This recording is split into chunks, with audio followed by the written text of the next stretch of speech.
Sir Harris ಅವರ ನೆನಪಾದ ಮೇಲೆ ಇದ್ದಾರೆ. ಕಾರಣ ಬಿಜೆಪಿನವ್ರ ಕಾರಣ ರಾಜಕೀಯವಾಗಿ ಷಡ್ಯಂತ್ರ ಮಾಡ್ತಾರೆ ಅಂತ ಆರೋಪ ಮಾಡ್ತಾರೆ. ನೋಡಿ, ಈಗ ಇಡಿ ದಾಳಿ ಆಗ್ತಕ್ಕಂಥದಕ್ಕೆ ಅಥವಾ ಇಡಿ ಯಾವುದೇ ಒಂದು ಕೇಸ್ ನಲ್ಲಿ ಇಂಟರ್ಫಿಯರೆನ್ಸ್ ಆಗ್ತಕ್ಕಂಥದಕ್ಕೆ ಕೆಲವೊಂದಷ್ಟು ಮಾನದಂಡಗಳಿರ್ತವೆ. ಸೊ ಒಂದು ಇಂಡಿಪೆಂಡೆಂಟ್ ಬಾಡಿ ಇದ್ದಂಗೆ ಯಾವುದೇ ಒಂದು ರಾಜಕೀಯ ಪಕ್ಷ ಹೇಳ್ತಕ್ಕಂಥದ್ದಾಗ್ಲಿ ಅಥವಾ ಯಾವುದೇ ಒಂದು ಸರ್ಕಾರ ಹೇಳ್ತಕ್ಕಂಥದ್ರ ಮೇಲೆ ಆಕ್ಟ್ ಮಾಡ್ತಕ್ಕಂಥದ್ದು ಇಲ್ಲಿವರೆಗೂ ಕೂಡ ಆಗಿಲ್ಲ. ಹಾಗಿದ್ರೆ ಹಂಗಾದ್ರೆ ನಮ್ಮ ರಾಜ್ಯದಲ್ಲಿ ಹಲವಾರು ಜನದ ಮೇಲೆ SIT ರಚನೆ ಮಾಡಿದ್ರಲ್ಲ, ಆಗ ಹಂಗಾದ್ರೆ ರಾಜ್ಯ ಸರ್ಕಾರದ ಪಾತ್ರ ಏನಿತ್ತಪ್ಪ ಅಂತಕ್ಕಂಥ ಪ್ರಶ್ನೆ ನಾವೇನಾದ್ರೂ ಹೆಚ್ಚಾಗಿ ಮಾಡ್ಲಿಲ್ವಲ್ಲ. SIT ಏನೊಂದು ಯಾರ ಮೇಲಾದ್ರೂ SIT ರಚನೆ ಆದಾಗ ತನಿಖೆ ಆಗಿ ಅದರ ಸತ್ಯಾಸತ್ಯತೆ ಏನಿದೆ ಪಾರದರ್ಶಕವಾಗಿ ಪಕ್ಷಪಾತವಾಗಿ ಅವೆಲ್ಲವೂ ಕೂಡ ಹೊರಬರ್ಲಿ ಇರ್ತಕ್ಕಂಥದ್ದು ನಾವೆಲ್ಲರೂ ಆಶಿಸ್ತೀವಿ. ಹಾಗಾಗಿ ಇಡಿನೂ ಕೂಡ ಬಹುಶಃ ಅವ್ರಿಗೆ ಇರ್ತಕ್ಕಂಥ ಒಂದು ಮಾಹಿತಿಯ ಆಧಾರದ ಮೇಲೆ ಇವೆಲ್ಲವೂ ಕೂಡ ಒಂದಷ್ಟು ಪ್ರಕರಣಗಳು ಮುಂದೆ ಬಂದಿದೆ ಅಂತಕ್ಕಂಥದ್ದು ನಾವು ಭಾವಿಸ್ಬೇಕಾಗುತ್ತೆ. ಹಾಗಾಗಿ ಇಲ್ಲಿ ಸುಮ್ಮನೆ ಇದನ್ನ ರಾಜಕೀಯವಾಗಿ ಮತ್ತೊಂದು ಬಣ್ಣ ಕಟ್ಟತಕ್ಕಂಥದ್ದಾಗ್ಲಿ ದಿಕ್ತಪ್ಸ್ತಕ್ಕಂಥದ್ದಾಗ್ಲಿ ಅವಶ್ಯಕತೆ ಇಲ್ಲ ನನ್ನ ಅಭಿಪ್ರಾಯ. ಮಲ್ಲಿಕಾರ್ಜುನ ಖರ್ಗೆ ಅವರು ಪ್ರಧಾನಿಗಳನ್ನ ಹೇಳಿರುವಂತ ವಿಚಾರ ಸಾಕಷ್ಟು ಚರ್ಚೆಗೆ ಗ್ರಾಸವಾಗಿದೆ.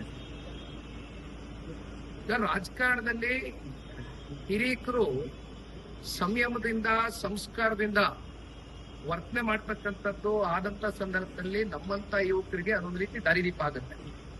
ಆದ್ರೆ ಇವತ್ತು ಈ ರೀತಿಯಾದಂತ ಒಂದು ವೈಯಕ್ತಿಕ ನಿಂದನೆಗಳು ಹೇಳಿಕೆಗಳು ಕೊಡುವ ಮೂಲಕ ಅದರಲ್ಲೂ ವಿಶೇಷವಾಗಿ ಕಾಂಗ್ರೆಸ್ನ ರಾಷ್ಟ್ರಾಧ್ಯಕ್ಷರಾಗಿರ್ತಕ್ಕಂಥ ಖರ್ಗೆಜಿರವರು ಅತ್ಯಂತ ಅನುಭವಸ್ಥರಿದ್ದಾರೆ, ಹಿರಿಯಕರಿದ್ದಾರೆ.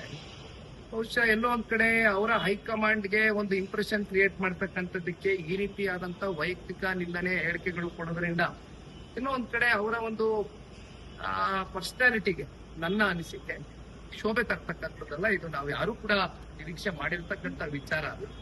ಒಬ್ಬ ಯುವಕನಾಗಿ ನಾವೆಲ್ಲರೂ ಕೂಡ ಆಶಿಸ್ತಕ್ಕಂಥದ್ದು ಪ್ರಜಾಪ್ರಭುತ್ವದಲ್ಲಿ ಎಲ್ಲರಿಗೂ ಕೂಡ ಐಡಿಯಾಲಜಿಕಲಿ ವಿರೋಧಿಸ್ತಕ್ಕಂಥದಕ್ಕೆ ಅಥವಾ ವಿಷಯಾಧಾರಿತವಾದಂತ ಒಂದು ಚರ್ಚೆ ಮಾಡ್ತಕ್ಕಂಥದಕ್ಕೆ ಎಲ್ಲಾ ರೀತಿಯಾದಂತ ಅವಕಾಶಗಳಿವೆ. ಅದನ್ನ ಬಳಸ್ಕೊಂಡ್ರೆ ನಾನಾಗ್ಲಿ ಅಥವಾ ರಾಜ್ಯದ ಜನತೆ ಆಗ್ಲಿ ಅಥವಾ ದೇಶದ ಜನ ಆಗ್ಲಿ ಸ್ವಾಗತಿಸಬಹುದು.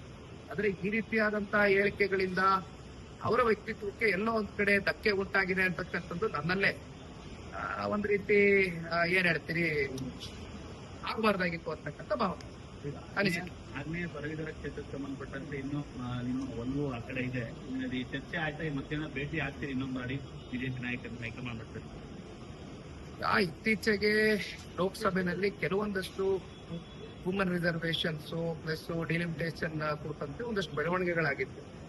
ಆ ಹಿನ್ನೆಲೆಯಲ್ಲಿ ಇದಕ್ಕಿಂತ ಪೂರ್ವದಲ್ಲಿ ಕೇಂದ್ರದ ಸಚಿವರು, ಪಕ್ಷದ ರಾಜ್ಯಾಧ್ಯಕ್ಷರು, ಮಾಜಿ ಮುಖ್ಯಮಂತ್ರಿಗಳು ಸನ್ಮಾನ್ಯ ಕುಮಾರಣ್ಣ ಅವರು ಒಂದು 3 ಪದವೀಧರ ಕ್ಷೇತ್ರಗಳು ಅಂದ್ರೆ ಅದು ನಿಮ್ಮ ಟೀಚರ್ಸ್ ಇರ್ಬೋದು ಅಥವಾ ಗ್ರಾಜುಯೇಟ್ ಕಾನ್ಸ್ಟಿಟ್ಯೂನ್ಸಿ ಇವಾಗೇನೋ ಒಂದು ಅನೌನ್ಸ್ಮೆಂಟ್ ಆಗಿದೆ ಬಿಜೆಪಿ ನಮ್ಮ ಮಿತ್ರ ಪಕ್ಷದ ಕಡೆಯಿಂದ.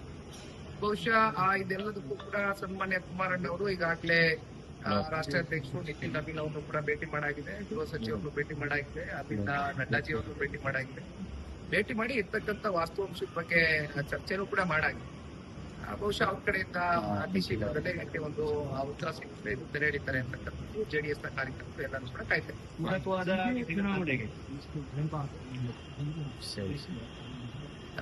CBA ಚುನಾವಣೆ ಈಗಾಗಲೇ ಸುಪ್ರೀಂ ಕೋರ್ಟ್ ಕಡೆಯಿಂದ ಬಹಳ ಸ್ಪಷ್ಟವಾದಂತಹ ಒಂದು ಡೈರೆಕ್ಷನ್ಸ್ ಆರ್ಡರ್ಸ್ ಇದ್ರೂ ಕೂಡ ಇಲ್ಲಿವರೆಗೂ ತಾವು ಹೇಳ್ದಂಗೆ CBA ಚುನಾವಣೆ ಇವತ್ತು ನಡೆಯುತ್ತೆ, ನಾಳೆ ದಿನಾಂಕ ಘೋಷಣೆ ನಿಗದಿ ಆಗುತ್ತೆ ಅಂತಕ್ಕಂಥದ್ದು ಬೆಂಗಳೂರು ನಗರದ ನಾಗರಿಕರು ಕಾಯ್ತಾ ಇದ್ದಾರೆ.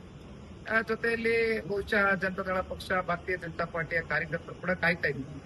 ಆದ್ರೆ ಸರ್ಕಾರ ಇಲ್ಲಿವರೆಗೂ ಕೂಡ CBA ಚುನಾವಣೆ ಕಂಡಕ್ಟ್ ಮಾಡ್ತಕ್ಕಂಥದಕ್ಕೆ ಯಾವುದೇ ಪೂರ್ವಕವಾದಂತ ಹೆಜ್ಜೆಗಳು ಹಿಡಿದೇ ಇರೋದು ನೋಡಿದ್ರೆ ಎಲ್ಲೊಂದ್ ಕಡೆ ಅವರ ರಾಜಕೀಯದ ಹಿನ್ನಡೆಗೆ CBA ಚುನಾವಣೆ ಕಾರಣ ಆಗುತ್ತೆ ಅಂತಕ್ಕಂಥ ಆತಂಕ ಅವರನ್ನು ಕಾಡ್ತಾ ಇದೆ ಅಂತಕ್ಕಂಥದ್ದು ನಮ್ಮೆಲ್ಲರ ಅಭಿಪ್ರಾಯ. ಆದ್ರೆ ಅಂತಿಮವಾಗಿ ಆಯಾ ಕಾಲಘಟ್ಟಕ್ಕೆ ಚುನಾವಣೆಗಳು ಕಂಡಕ್ಟ್ ಆಗದೆ ಹೋದ್ರು. ಈಗಾಗಲೇ BBMP ಅಂತಕ್ಕಂಥದ್ನ ಹೆಸರು ಬದಲಾವಣೆ ಮಾಡಿದ್ರು, GBA ಅಂತ ಹೇಳಿದ್ರು. 11 ವರ್ಷ ಆಗಿದೆ, ಇಲ್ಲಿವರೆಗೂ ಚುನಾವಣೆಗಳು ಕಂಡಕ್ಟ್ ಆಗಿಲ್ಲ.